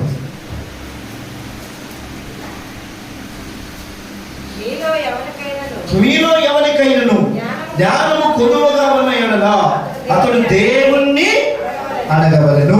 అంటే నేను అనేది ఇప్పుడు జ్ఞానం లేదు మనకి. జ్ఞానం లేక కుటుంబాలు పాడైపోతున్నాయి, జ్ఞానం లేక జీవితాలు పాడైపోతున్నాయి, జ్ఞానం లేక పిల్లల యొక్క జీవితాలు అన్నీ కూడా నష్టంగా, ఇబ్బందిగా, కష్టంగా మారడానికి కారణం అంటే జ్ఞానం లేదు. అదే ఆ కుటుంబ జ్ఞానం తెలిసిన వాళ్ళైతే అసలు ఏ బాధ టెన్షన్ పడలే పడదు. దేవునికి ఇస్తాం. ఇప్పుడు ఆ జ్ఞానం ఎవరిస్తా అంటారు? మరి నన్ను అడగండి నేను ఇస్తానని ప్రభు మాట్లాడుతున్నాను. దేవునికి ఇస్తాం. ఆయన దగ్గర ఉన్న జ్ఞానం ఏంటో తెలుసా? ఆయన దగ్గర ఉన్న జ్ఞానం అనంత జ్ఞానం. అనంత జ్ఞాని యొక్క దేవుడు ఆయన. ఏ జ్ఞానం గురించి నువ్వు అడిగినా సరే ప్రభువు నీకు బోధిస్తాడు, ప్రభువు నీకు అర్థం చేస్తాడు, ఆయన ప్రభువు నువ్వు తెలుసుకున్నట్టుగా మారుస్తాడు. దేవునికి స్తోత్రం. హల్లెలూయా. కీర్తన గ్రంథం, సామెతల గ్రంథం, సామెతల గ్రంథం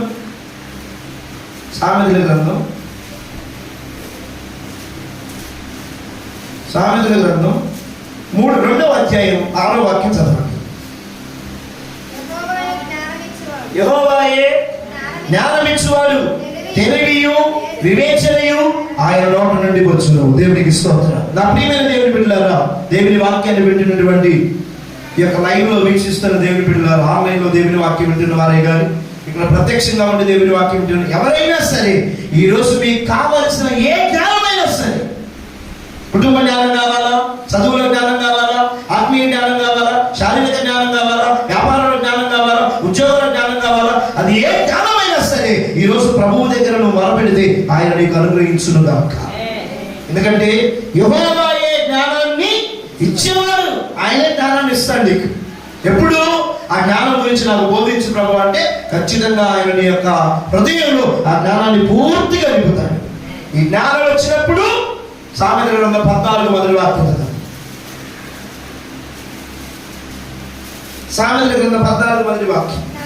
జ్ఞానవంతురాలు తన ఇల్లు కట్టుకొనును. దేవునికి స్తోత్రం.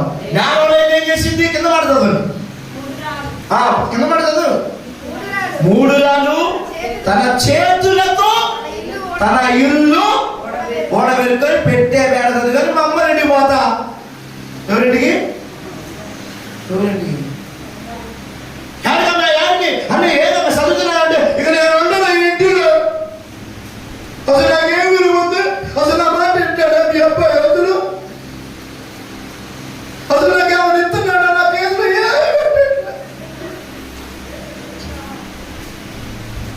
ఏదమ్మా ఎన్ని చదువుతున్నాం ఏంటంటే 3 రోజులు ఏం చేసింది? తన చేతులతో తన ఇల్లు కూడా పేరుకుంటుంది. దేవునికి స్తోత్రం. ఎందుకు ఈరోజు పెట్టే బెడ సర్దుకొని మోటార్లో సర్దుకొని అమ్మ ఇంటికి పోతా, ఇంకా నేను కావాలంటే నువ్వు మా అమ్మ ఇంటికి రా. ఏంటిది? నీకు నేను కావాలనుకుంటే నువ్వే మా అమ్మ ఇంటికి రా, నేను వద్దనుకుంటే ఏడే ఉంటు, నేను కావాలన్నా మీ అమ్మలు కావాలా అని అనేవాళ్ళు లేక కారణం ఏంటి? We don't have the knowledge how to lead this family life. దేవునికి స్తోత్రం. ఈ కుటుంబ జీవితం నడిపించాల్సినటువంటి జ్ఞానం మనకి లేకపోవడం వల్ల ఈరోజు కుటుంబాలు ఏం చేసుకున్నారు? ఇక రాత్రి లేదు, పగలు లేదు, మధ్యాహ్నం లేదు, ఏది లేదు, ఎప్పుడు చూడండి అమ్మగా కొట్టుకోవడమే. అవునా? ఇక రాత్రి లేదు, పగలు లేదు, అర్ధరాత్రి లేదు, ఎప్పుడు గుర్తొస్తే అప్పుడు కుక్కర్ తీసుకోవటం, కుక్కర్ మూత లేపటం, పప్పు గుత్తి నువ్వేమో పప్పు గుత్తి, ఆయన పప్పు గుత్తి నువ్వేమో సీపుడు కట్ట. దేవుడికి కారణం ఏంటి? కుటుంబ జీవితానికి వచ్చిన అవగాహన లేదు. దేవుని చిత్తం అయితే రాబోయే దినాల్లో ఈ అవగాహన సదస్సు పెట్టాలనుకుంటున్నాను. దేవునికి స్తోత్రం. ప్రత్యేక స్త్రీల అవగాహన సదస్సు. ఎవరమ్మా? అసలు మీతోనే వచ్చింది సావు. ఎవరితో? ఈ స్త్రీల మైత్రితోనే వచ్చింది సావు. మగవాళ్ళందరూ మంచోళ్ళే. అమ్మో నాకెళ్ళి ఎట్లా చూస్తున్నారు, మగవాళ్ళందరూ మంచోళ్ళే అంటే. దేవునికి స్తోత్రం. సరే, కొంచెం మంచోళ్ళు ఉంటారు, కొంచెం అర్థం చేసుకోలేను కూడా. దేవునికి స్తోత్రం. హల్లెలూయా. ఈరోజు ఈ జ్ఞానము నీకు కొదువుగా లేకుండా సమృద్ధిగా నువ్వు కలిగి ఉంటే జ్ఞానవంతురాలుగా నీ ఇంటిని నీ జీవితాంతం కట్టుకుంటావు. నీ పిల్లలు నిన్ను విడిచిపోవాలని ఎప్పుడు అనుకోరు. నీ భర్త నిన్ను విడిచిపెట్టాలని ఎప్పుడు కూడా అనుకోడు. ఈరోజు నీకు నీ భర్తకు మధ్య గొడవలు, నీకు నీ పిల్లలకి మధ్య గొడవలు, కుటుంబంలో సమాధానం, కుటుంబంలో నెమ్మది, కుటుంబంలో శాంతి, కుటుంబంలో అన్నీ కూడా. కొంతమంది ఉంటారమ్మా, కుటుంబంలో తల్లిదండ్రులకి పిల్లలకి గొడవలు అవుతూ ఉంటాయి. ఓరక పిల్లలే తల్లిదండ్రులే పిల్లల్ని హ్యాండ్గా మాట్లాడే వాళ్ళు ఉంటారు, లేదా ఎక్కిరించి మాట్లాడే వాళ్ళు ఉంటారు, గేలు చేసే వాళ్ళు ఉంటారు. ఎందుకని? ఆ తల్లిదండ్రులకి పిల్లలకి మధ్యలో దాని ఏమంటారంటే ఆ అనుభవంలో సంబంధం అనేది సరిగ్గా ఉండదు. నాన్న అని కూతురికి ఉండదు, కూతురు అని నాన్నకి ఉండదు, కొడుకు అని తల్లికి ఉండదు, తల్లి అని కొడుకి. అన్ని తెగిపోయినాయి, బంధాలన్నీ కూడా తెగిపోయినాయి. దేవునికి స్తోత్రం. హల్లెలూయా. హల్లెలూయా. ఈ జీవితాన్ని గురించిన ఆ అవగాహన, ఆ యొక్క జ్ఞానం నీకు లభించిన పక్షాన ఏం చేస్తావు? నువ్వు నీ పిల్లలు హ్యాపీగా ఉంటారు, నువ్వు నీ భర్త హ్యాపీగా ఉంటారు, నువ్వు నీ కుటుంబం సంతోషంగా ఉంటుంది. మధ్యలో ఎవడు ఎన్నుకోవడం నీ జ్ఞానం ఉంది కనుక ఏం చేస్తావు? వెంటనే ఏం చేస్తావు? పొలాలు పెట్టేవాళ్ళు ఉంటారా? ఉంటారా? పొలాలు పెట్టేవాళ్ళు ఉండకుండా ఏమి ఉండరు. ఒకవేళ పొలాలు పెట్టే విషయంలో నేను పొలాలు చెబుతున్నానండి, ఒక్కసారి నీ కుటుంబానికి నువ్వు బద్దుడవై ఉన్న పక్షాన మధ్యలో మీ అమ్మ చెప్పిన అనకూడదు, మీ నాన్న చెప్పిన అనకూడదు, మీ అత్త చెప్పిన అనకూడదు, మీ మామ చెప్పినా కూడా ఏంటి ఏమి అనకూడదు? నీ కుటుంబాన్ని పాడు చేసే మాటలు ఎవరు చెప్పినా అనకూడదు. దేవునికి స్తోత్రం. కొంతమంది అసలు ఇక ఏదైనా జరిగితే వాళ్ళ అమ్మ చెబితే ఏది చెబితే ఇక భార్య మాట విందామని ఉండదు, దాని బాధ ఏదో పట్టించుకుందామని ఉండదు, దాని కోడి పట్టించుకుందామని ఉండదు. ఏంటంటే మా అమ్మ మాట్లాడుతుంది నీతో. ఏంది ఇన్ని రోజులు ఫోన్ చేయలేదంటే మా అమ్మ చేయొద్దుంది అంత. మా అమ్మ మా నాన్న ఇక నీకు ఆయనకంటూ ఒక స్వతంత్రత, ఇది నా ఫ్యామిలీ, నా జీవితం, అమ్మో నా భార్య దూరం అయిపోతేమో, నా భార్య వెళ్ళిపోతే ఏమి ఉండదు. హల్లెలూయా. అవునా కదా? అట్లాంటి బాధలు పడే వాళ్ళు ఇప్పుడు ఇక్కడ లేకపోలేదు, ఆన్లైన్లో కూడా లేకపోలేదు. ఈ పరిస్థితి అంతా మారాలంటే కుటుంబాన్ని గురించిన జ్ఞానం మనకి వచ్చునుగాక. దేవునికి స్తోత్రం. అప్పుడేమైంది? ఆటోమేటిక్గా ఎవడైనా మధ్యలో వచ్చి ఏదైనా గొడవ పెట్టిన ఏం చేస్తాం? ఆ సైతాన్ని కానీ దెబ్బకి కట్ చేస్తావా లేదా? అర్థం చేసుకొని మేనేజ్ చేస్తావా లేదా? ఆ జ్ఞానంతో ఎలా ఉండాలో, ఎలా వెళ్ళాలో అర్థమైందా లేదా? హల్లెలూయా. అదే విధంగా ఆధ్యాత్మిక జీవితంలోకి అడుగుపెట్టిన తర్వాత కూడా ఇది మనకి కష్టతరంగా లేకుండా సులువుగా, తేలికగా, ప్రశాంతంగా ఈ ఆధ్యాత్మిక జీవితంలో కూడా నడిపించబడాలి అంటే ఆధ్యాత్మిక జీవితాన్ని గురించిన జ్ఞానం అనేది మనకి, దీని గురించిన అవగాహన రావాలి. ఇదేంటి అసలు, ఈ ఆధ్యాత్మిక జీవితం ఎందుకు, ఇది ఎందుకు వచ్చింది, ఈ ఆధ్యాత్మిక జీవితం అంటే ఏంటి, దీన్ని ఎలా నడిపించాలి, దీనివల్ల వచ్చే లాభాలు ఏంటి, దీన్ని ఫాలో అవుతే మనకు వచ్చే ఆశీర్వాదం ఏంటి, ఇవన్నీ మనం గ్రహిస్తే ఇది మనకి ఇబ్బందికరంగా ఉంటుందా?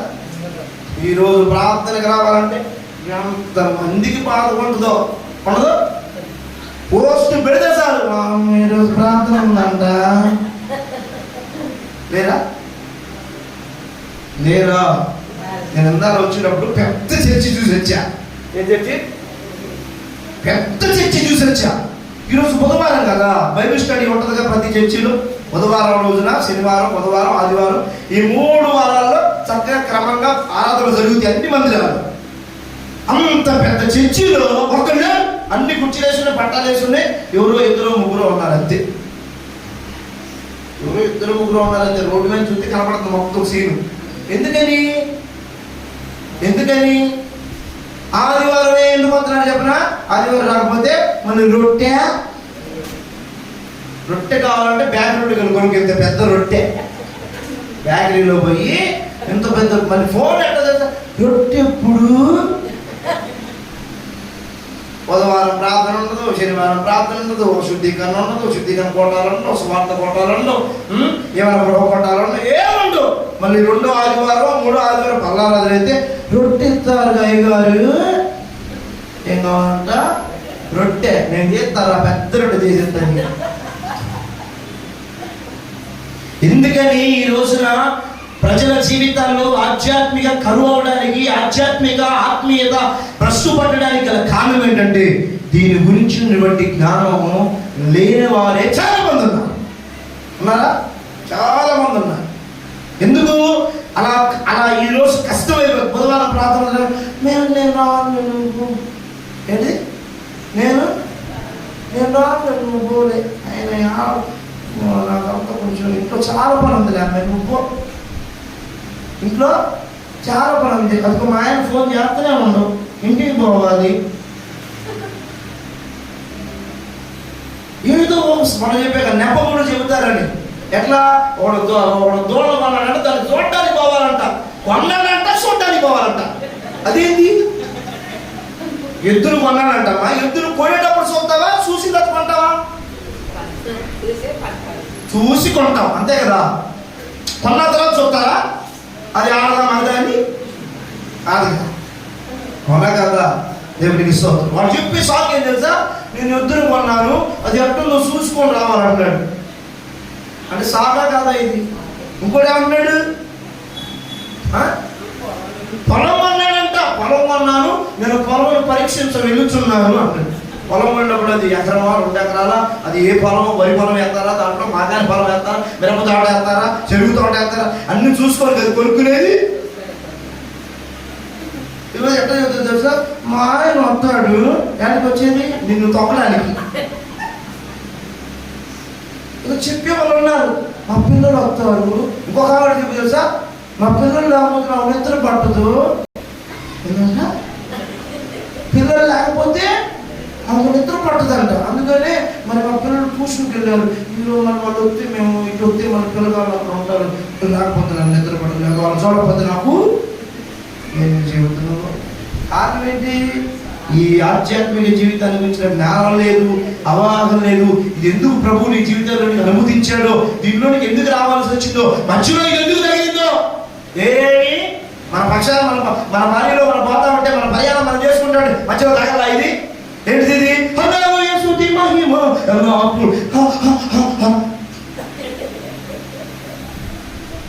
అందుకుందా ఉందా ఇది? ఏది?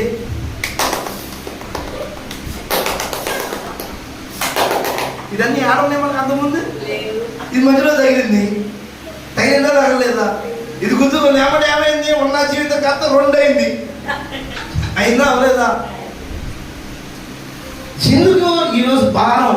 బుధవారం ఉన్న భారం లేదా స్వార్థ కూడా ఉన్న భారం. అబ్బా ప్రార్థన చేయండి అమ్మా, ప్రార్థన చేయండి చెప్పి మళ్ళీ చేయట్లే ఎవరు. ఎందుకని చెప్పు, చెప్పారా పొద్దున ప్రార్థన చేయండి అని? చెప్పారా లేదా? ఎందుకని చేయలేకపోతున్నావు? You don't have the knowledge of spiritual life, the profit, the blessing that behind that spiritual life, ఆ స్పిరిచువల్ జీవితం, ఆధ్యాత్మిక జీవితం వెనకున్న ఆశీర్వాదం నీకు తెలియదు. దేవునికి స్తోత్రం. ఆది అపోస్తలులు ఈ ఆధ్యాత్మిక జీవితం గురించి ఆలోచన తెలుసుకున్నారు కనుక ఉన్నవన్నీ అమ్మి పడేశారు. ఏం చేశారు? ఈరోజు కిటికీలు తేలేకపోతున్నాం. ఏం తేలేకపోతున్నాం?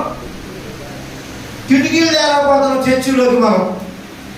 ఆ రోజుల్లో వాళ్ళు సేవ అంటే ఉన్న పొలం, ఉన్న ఇల్లు, ఉన్న బంగారం, ఉన్న వెండి అన్ని అమ్మి తీసుకొచ్చి సేవలు పెట్టారు. ఎందుకని? ఇది కాదు నా జీవితం, ఈ యేసులో అడుగుపెట్టిన జీవితమే విలువైన జీవితం అని తెలుసుకున్నారు. ఇగో ఈ శారీరకంగా తెస్తే మనం నరకానికి వెళ్ళిపోతాం, ఆధ్యాత్మికంగా తెస్తే ఇప్పుడు బ్రతుకుంటాం, పరలోకంలో కూడా బ్రతుకుంటాం అన్న సంగతి వాళ్ళకి అర్థమైంది కనుక ఈ ఆధ్యాత్మిక జీవితాన్ని నిర్లక్ష్యం లేదు. ఒక్కసారి ఈ రోజు ప్రార్థన చేసిన వాళ్ళు చేయొద్దు. మరి మీరు ఏం చెప్పావు? ఒక ఏం చెప్పాక నీకు వినేటప్పుడు కొన్ని తెప్పలు అంతే అర్థం చెప్పేమాట. ఎందుకని సమయం వృధా చేయట్లేదా? ఎంత వృధా చేస్తున్నావు? చేయట్లేదమ్మా. ఎంత వద్దన్నా సరే వద్దంటే మాత్రమే ఉంటావు. వాడికి వద్దంటే తిరుగుతా కొంపలే కూడా తిరుగుతూనే ఉంటావు. తిరుగు అటు దాన్ని సరిగ్గా నువ్వు తృప్తి పొందట్లా, ఇటు కూడా సరిగ్గా నువ్వు తృప్తి సంతోషం లేదు నీకు. శారీరకంగా సంతోషం దొరకట్లా. నేను ఒక్కటి చెప్తున్నా వినండి, ఈ ఆధ్యాత్మిక జీవితంలో అడుగుపెట్టిన తర్వాత నీకు రెండు జీవితాల్లో ఎటు శారీరకంగా కుటుంబాన్ని, నీ జీవితాన్ని, వ్యాపారాన్ని, ఉద్యోగాన్ని, నీ వ్యక్తిగత జీవితాన్ని సంతోషంగా అనుభవించాలన్నా, ఇలా ఆధ్యాత్మికంగా సంతోషాన్ని అనుభవించాలన్నా విజయ మనం నేర్చుకోవాల్సిన విషయం ఏంటి తెలుసా? నువ్వు ఆధ్యాత్మిక జీవితంలో సంతోషాన్ని పొందగలుగుతూ ఉంటే ఆటోమేటిక్గా శారీరకంగా సంతోషం ఇస్తాడు దేవుడు. అంతే. దీంట్లో వెతుకున్నామని సంతోషం దీంట్లో కూడా రాదు.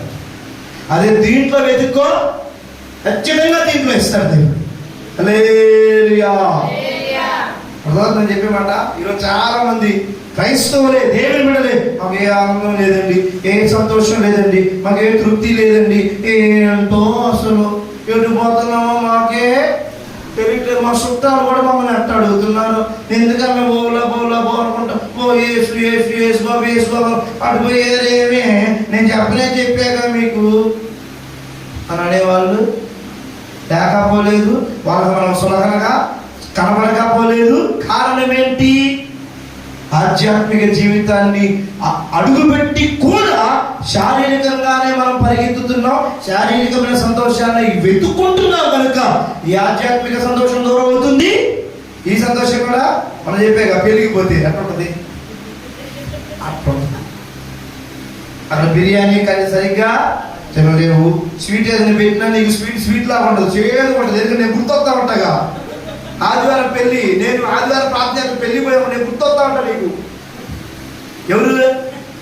నేను గుర్తొస్తా ఉంటా. ఎందుకు?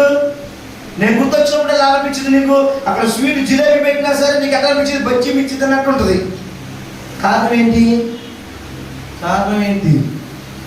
ఎందుకంటే ఆధ్యాత్మిక జీవితాన్ని గురించిన అవగాహన సరిగ్గా లేక దాన్ని పట్టించుకోకుండా ఇటు పరిగెత్తుతున్నావు కదా. నువ్వు పరిగెత్తేసరికి ఆ టైంలో ఎవరో ఒకళ్ళు లేకపోతే ఆ పెళ్ళికి ఆమె వచ్చి ఉంటుంది. ఏది నీకు అనిపించింది? నా కోసమే పంపించుంటాడు అయ్యగారు. ఎవరి కోసం? ఆ కనపడింది అనుకో, నా కోసమే పంపించుంటుంది. నేను ఆడిపోతున్నాను, ఏం చేస్తున్నాను చూద్దామని ఖచ్చితంగా నా కోసమే అయ్యగారు పెట్టుంటాడు. హల్లెలూయా. అవునా కదా? ఇక దాంట్లో సంతోషం లేదు. సాయంత్రానికి ఇంకా చింపులు చుట్టూ వేసుకొని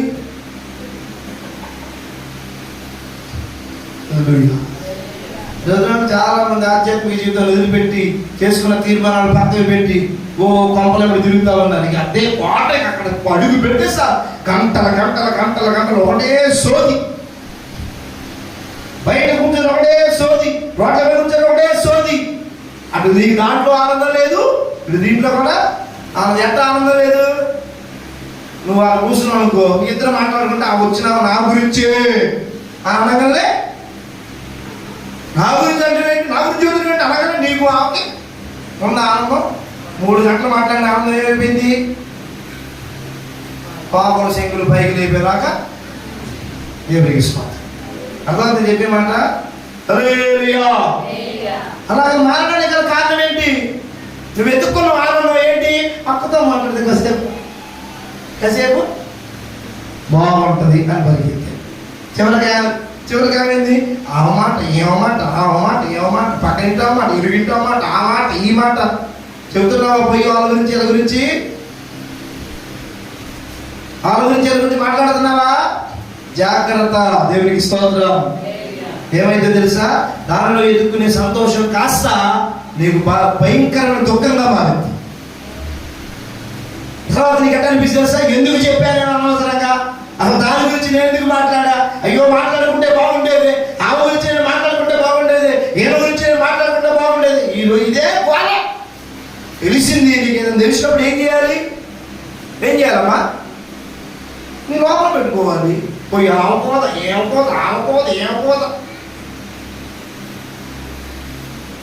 నీకు నువ్వేమన్నా మనకి మనసులో ఎదురుంటే ఎవరికి చెప్పకుండా ఉండలేను, ఎవరికి చెప్పకుండా ఉండలేను అని కూడా చెప్తే నవ్వుకుంటారు ఇద్దరు.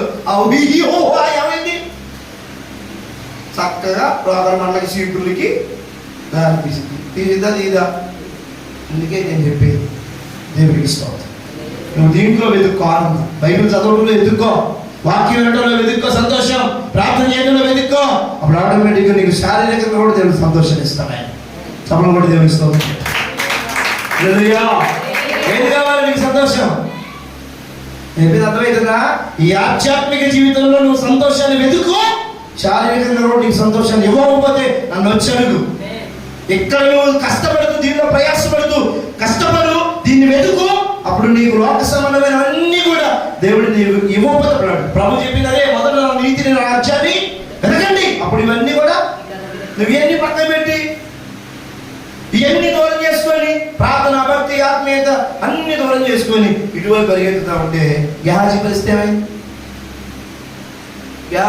ఏమైంది? ఒకటే అన్నాడు దైవ సేవకుడు, గేహాజీ వెండి బంగారాలు ధనము ఆస్తి సంపాదించుకోవడానికి ఇది సమయం కాదు కదా. ఎందుకు పరిగెత్తాం? ఇదిగో కుష్టుని జీవితాంతం కూడా ఇప్పుడు ఏమైనా జీవితం మొత్తం దేంట్లో ఎత్తుకున్నాడు సంతోషం? బంగారంలో ఎత్తుకున్నాడు. దేంట్లో ఎత్తుకున్నాడు సంతోషం? ముచ్చట్లో ఎత్తుకున్నాడు. దేంట్లో ఎత్తుకున్నాడు సంతోషం? సోదులో ఎత్తుకున్నాడు. దేంట్లో ఎత్తుకున్నాడు సంతోషం? ఇంటికి పోయి అక్కడ మాటలు అన్ని చెప్పడం. చివరికి ఏమైంది?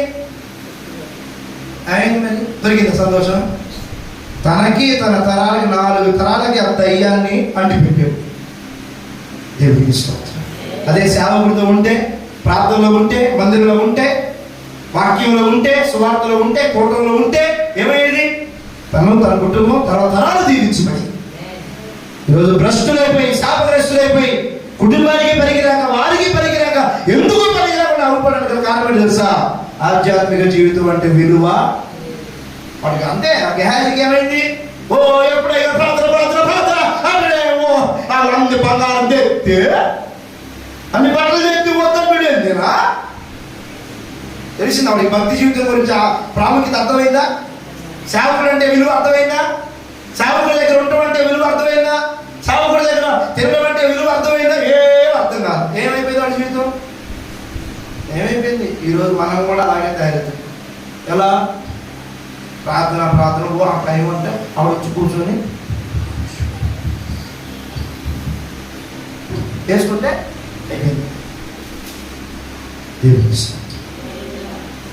ఈ ఆధ్యాత్మిక జీవితాన్ని గురించిన భక్తి, దైవ భక్తిని గురించిన ఆలోచన మనం పరిపూర్ణంగా పొందుకున్నప్పుడు అసలు దీన్ని విడిచిపెట్టాలన్న ఆలోచన నా దేవుడికి అసలు. దేవుడికి ఇస్తాం. ప్రభు మనందరినీ అలాగా దీవించునుగాక. హల్లెలూయా. దీని ప్రాముఖ్యత తెలుసుకోండి, దీనికి ఎక్కువ ప్రాముఖ్యత కూడా నేర్చుకోండి, దానిలో వెతకండి, దానిలో ఆనందం, సంతోషం, దానిలో ఉన్న సమాధానం, దానిలో ఉన్న పరిశుద్ధత, దానిలో ఉన్నటువంటి భక్తి మీరు వెతికి నేర్చుకుంటే ఆటోమేటిక్గా శారీరక సంబంధమైనవన్నీ కూడా మీరు అడగక ముందే మీ తండ్రికి తెలుసును కనుక అవన్నీ మనకి ఇచ్చేస్తాయి. అర్థమవుతుందా? బరువుగా భారంగా నీకు ఆధ్యాత్మిక జీవితం ఎప్పటికీ మారకూడదు, ఇబ్బందికరంగా ఉండకూడదు. అదొక ఎలా అంటే మొళ్ళ మీద కూర్చున్న ఆ జీవితంలాగా ఉండకూడదు. సంతోషంగా పరిగెత్తాలి. దేవునికి స్తోత్రం. ఆధ్యాత్మిక జీవితం, దైవభక్తికి పరిగెత్తాలి. ఎప్పుడు వచ్చింది నీకు అది? దీనిలో ఉన్న ఆశీర్వాదాలు ఒక్కొక్కటి పొందుకుంటా ఉంటే వదిలిపెట్టబుద్దేద్దా? వదిలిపెట్టబుద్దేంటండి? బాగా పెట్టేవాళ్ళు ఇంటి దగ్గర చెయ్యి మంచిది అనుకోండి, బాగా పెడతానుకోండి, అక్కడి నుంచి బాగుద్దిద్దా? ఏం వదినా అని మాటి మాటికి అక్కడికే తెప్పిస్తాం. అలాగే ఆధ్యాత్మిక జీవితంలో ఉన్న ఆశీర్వాదాలు ఒక్కొక్కటి మనం పొందుకోగలిగితే దీన్ని అసలు వదులుకోవాలి. అసలు వాక్యం చదువుతూ ఉంటే దేవుడు దాంట్లో వచ్చి కొన్ని మధురమైన అనుభవాలు నీకు నేర్పిస్తే వాక్యం చదవకుండా ఉండగలవా? దాంట్లో ఏం తెలుసు, చాలా మొదటే చదువుతూ ఉంటే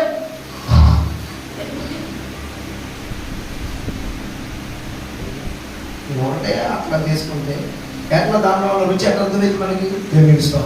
వాడికి టెంక గుజ్జు మొత్తం తింటే ఇంకోసారి తినకుండా ఉండగలుగుతా? గంటలు వచ్చినా సరే తింటాం. తింటావా? ఏం కాదు, సెకండ్లు తింటారా? కొంతమంది ఇక్కడ గంట వచ్చిన అది మాడిగా అంటే తెలిస్తే సరే అంటారా? మరి దీని గురించి ఏం తెలుసు నీకు? ఎన్ని సంవత్సరాలు అన్నమాట? 30, 20, 10, 15 దీనిలోంచి ఏమి నేర్చుకోవాలి. అందుకని నీకు ఎలా అనిపించింది? ప్రార్థన అయ్యగారు ఇంకా స్టార్ట్ చేయలేదుగా, బాగుంది ఆయన హాలు శృతి స్తోత్రం చేతులు ఎత్తుదాం, ప్రార్థన స్టార్ట్ అయింది. అమ్మలారా, అక్కలారా, అయ్యలారా అందరూ రండి, రావాల్సిన బిడ్డలు అందరూ నిర్లక్ష్యం పోవాలి, ప్రభు స్తోత్రం అంటే అప్పుడు ఇక చిన్నగా మళ్ళీ వచ్చి ఎడకొచ్చి ఎవరు వచ్చారు? నేనే వచ్చాను, మా వాళ్ళు వచ్చారా? ఎవరుకుందండి ఎందుకని రావట్లేదు? ఎందుకు ఎట్లుండే వాళ్ళం తెలుసా? 3 షిఫ్ట్లు ఉద్యోగాలు చేసి కూడా పరిగెత్తుకొని పోయేవాడిని ప్రార్థనకి. నేను 3 షిఫ్ట్లు వరుసగా నైట్, ఉదయం, మధ్యాహ్నం డ్యూటీ కూడా చేసి మళ్ళీ శనివారం ఆదివారం ప్రార్థనకు అందుకునేవాడిని. పరిచయం అంటే పరిచయకు పోయేవాడిని. ఈరోజు ఈరోజు మనం ఎట్టున్నా ఉన్నామా? ఆశ, తృప్తి ఉందా? మేము దాంట్లో వెతుక్కున్నాం కనుక ప్రభుత్వం మాకు అన్ని ఏది కావాలి ఆ కాళ్ళ దగ్గరికి ఎట్లా లేదా? దేవునికి స్తోత్రం. పోదాంలో మన పరిచర్య రేపులు అవన్నీ కావాలని చెప్పి ప్రార్థన చేసేవా లేదా? యువతని పోతానే ఉంటాడు టైం 10. పోదాంలో రేపుల గురించి మనం ప్రార్థన చేసాం. 7 గంటల ప్రార్థనలో 40,000 పంపించాడు ఒక్క ఆయన. తమలో దేవుని సోదరులు చెప్పండి, 40,000 పంపించాడు ఒక్క ఆయన. అతనే రాదా? మరి ఏంటి? బోరు మనం అక్కడ బోర్ వేయాలి ప్రభా, పనులు జరగాలి, మట్టి పనులు ఎన్ని జరగాలి. వెంబడే నెక్స్ట్ రోజే బోర్ వేసాం. అక్కడ దొరుకుతునే లేదా కార్యాలు? బోరు కూడా ఒక ఆయన, నేనే పెద్ద అన్నాడు ఒక ఆయన. బోరు కూడా నేనే పెద్ద బోరు మొత్తం 80,000 పెట్టి బోర్ వేయించాడు. మరి నీ జీవితంలో ఎందుకు పొందుకోవు నువ్వు? నీ జీవితంలో చూడవా ఈ కార్యాలు? మేము పరిగెత్తున్నాం, అయ్యగారు ఎమ్మెల్యే గారు చూడండి మాకు కొంచెం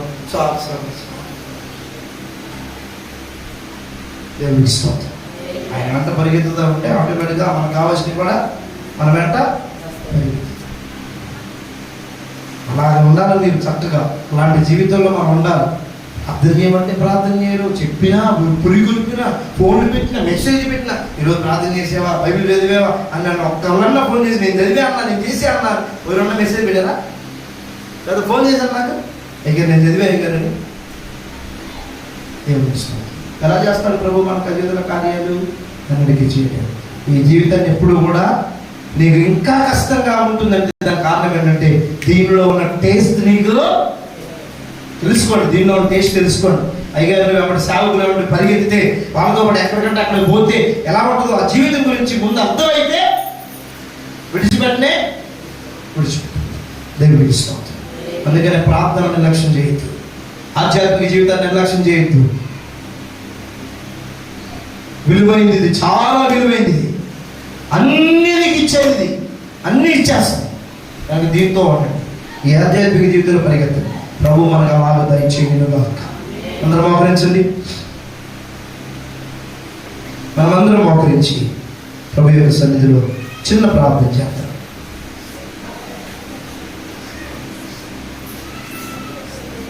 ప్రభువా నీకు స్తోత్రం. ఈరోజు ఈ బైబిల్ స్టడీలో ప్రభా మీరు మాతో మాట్లాడిన శ్రేష్టమైన చక్కని ఆధ్యాత్మిక విషయాల కొరకు స్తోత్రం. నిజమే తండ్రి, ఈరోజు ఆత్మీయులమని చెప్పుకుంటూ ఆధ్యాత్మిక సంబంధమైన బిడ్డలమని చెప్పుకుంటూ కూడా దానిలో ఉన్న మాధుర్యాన్ని అనుభవించినటువంటి స్థితిలో మేము ఉంటున్నాం కనుకనే ఈ ఆధ్యాత్మిక జీవితం మాకు కష్టంగా మారుతుంది, ఇబ్బందిగా మారుతుంది నాయన, చాలా భారంగా మారుతుంది, చాలా నాయన అసౌకర్యంగా మారుతా ఉంది. అందుకే దీనిలో చాలా మంది పరిగెత్తలేకపోతా ఉన్నారు. అందుకే దీనిలోకి చాలా మంది రాలేకపోతా ఉన్నారు. అందుకే దీనిలోకి చాలా మంది ఆశ కలిగి ఆరాటంతో ఉండలేకపోతున్నారు. అయ్యా దయచేసి మమ్మల్ని క్షమించండి అయ్యా. ఈ రాత్రి మీరు మాతో మాట్లాడినట్లుగా ఈ ఆధ్యాత్మిక జీవితాన్ని మేము ఎన్నడూ నిర్లక్ష్యం చేయకుండా దీనిలో ఉన్న అయ్యా అనుభవాలన్నీ త్రవ్వడానికి మాకు సహాయం చేయండి. అనుభవాలన్నీ త్రవ్వి బయటకు తీసి ఆ మాధుర్యాన్ని, లోతుని, సత్యాన్ని, ఆ టేస్ట్ని అనుభవించడానికి కృప ఇచ్చింది. వచ్చిన బిడ్డలందరినీ దీవించండి అయ్యా. లైవ్లో యొక్క వాక్యాన్ని విన్న బిడ్డలందరినీ దీవించండి, ఆశీర్వదించండి. నీ కృప పాత్రలుగా మార్చి ఆధ్యాత్మిక జీవితం యొక్క అయ్యా ప్రభా శ్రేష్టత మేమందరం ఎరిగి ఎన్నడూ కూడా ప్రభా దీన్ని వదిలేసుకోకుండా, దీన్ని నాయన చులకనగా చేయకుండా మా భక్తి జీవితంలో మేము ఎదుగుతూ, ఆధ్యాత్మికంగా ఎదుగుతూ, ప్రార్థనలో ఎదుగుతూ, వాక్యంలో ఎదుగుతూ, అన్ని అనుభవాలలో ఎదుగుతూ ప్రభా ఈ సన్నిధిలో అయ్యా అటు ఆత్మీయంగా ఇటు శారీరకంగాను వర్ధిల్లుదువుగాక, దీవించబడుదువుగాక, ఆశీర్వదించబడుదువుగాక. నీ కృప నీ బిడ్డలమైన మా అందరికీ దయచేయమని యేసయ్య పరిశుద్ధ నామమున పేరిట అడుగుచున్నాము తండ్రి, ఆమేన్. హల్లెలూయా.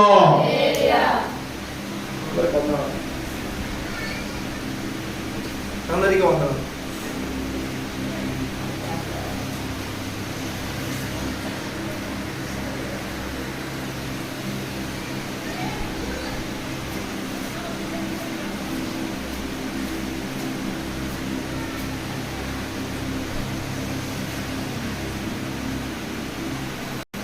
అర్థమైందా?